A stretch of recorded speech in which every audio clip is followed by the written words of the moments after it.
हुआ इसके बारे में क्या कहना है आपका? जो घटना घटित हुई है बहुत ही दुखद है। ईश्वर उन बच्चों की आत्मा को शांति दे, परिवार वालों को संबल दे और इसके पीछे जिनकी लापरवाही रही है उनके खिलाफ मुकदमा दर्ज होकर सख्त कार्रवाई होनी चाहिए। और जो मुआवजे स्वरूप जो राशि दी गई है 10-10 लाख रुपए, वो अपर्याप्त है, क्योंकि एक ही देश में इस तरीके का जो भेदभाव रहा है। क्योंकि अभी जो प्लेन क्रैश हुआ, मृतक के परिजनों को 1-1 करोड़ रुपए दिए गए, तो इन बच्चों के परिजनों को भी, क्योंकि ये सब आदिवासी बच्चे हैं, और इनके परिजनों को 1-1 करोड़ रुपए देने चाहिए मृतक परिजनों के को, और साथ ही जो घायल हुए हैं उनको 10-10 लाख रुपए देने चाहिए। और राजस्थान में इस तरीके के जितने भी हर स्कूल की बिल्डिंग की सर्वे हो और जहाँ जहाँ जो कमी हो उसका पूरा प्लान तैयार होकर तुरंत उसकी स्वीकृतियाँ जारी होकर वहाँ मौके पर सब जगह काम होने चाहिए। जैसा गाँव वालों ने बताया कि पिछले साल यहाँ रिपेयरिंग के नाम का पैसा आया, उसको भी लिपापोती की गई, उसकी भी जांच होनी चाहिए। बच्चों ने पहले ही अध्यापकों को आगाह कर दिया था कि सब कंकर गिर रहे हैं, उसके बावजूद उनको डांट डपट के अंदर बैठाया गया। इस पूरी घटनाक्रम की न्यायिक जांच हो, इसमें जो दोषी हों उनके खिलाफ मुकदमा दर्ज हो, उनके खिलाफ सख्त कार्रवाई हो, मृतक के परिजनों को 1-1 करोड़ रुपए दिए जाए, घायलों के परिजनों को 10-10 लाख रुपए दिए जाएं। ये सब आदिवासी और पिछड़े एरिए के बच्चे हैं और इस तरीके की राजस्थान में पुनरावृत्ति नहीं हो, इसके लिए सरकार प्रभावी कदम उठाए। जिस तरीके से सर बच्चों का अंतिम संस्कार कर दिया गया है, लेकिन अभी तक परिजनों से जो है मौके पर सरकार के कोई आला मंत्री या कोई भी अभी तक नहीं पहुंच पाए हैं। क्या सरकार कहीं ना कहीं घटना से बचती हुई नजर आ रही है? क्या आप कहना चाहेंगे?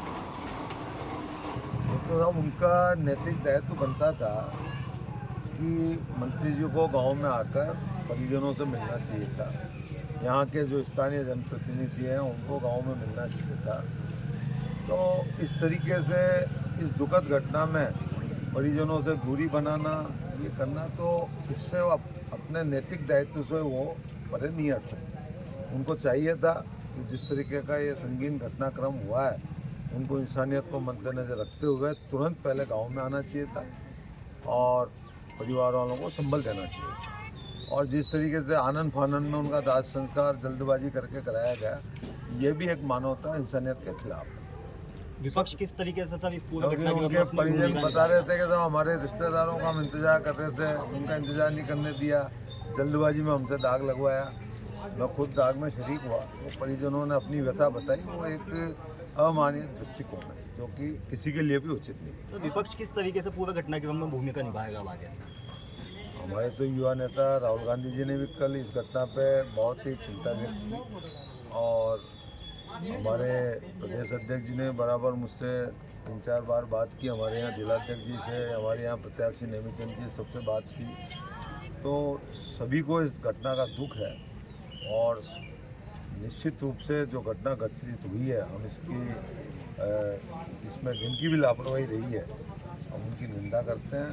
और सरकार का जो कदम है वो प्रभावी नहीं है। उनको जिस तरीके से उन्होंने भेदभाव किया है कि आज प्लेन में क्रैश हुए उन लोगों को 1-1 करोड़ रुपए मुआवजा दिया गया, या बहुत बालक जिनकी अकाल मौतें हुई उनको मात्र 10-10 लाख रुपए तीसरी कर दी, तो यह गलत थी, हम इसकी निंदा करते हैं। सर, एक ये प्रशासन द्वारा जो बिल्डिंगें धड़ी दोज कर दी गई है बिना जांच करे, तो इस बारे में आप प्रशासन के लिए क्या कहना चाहेंगे?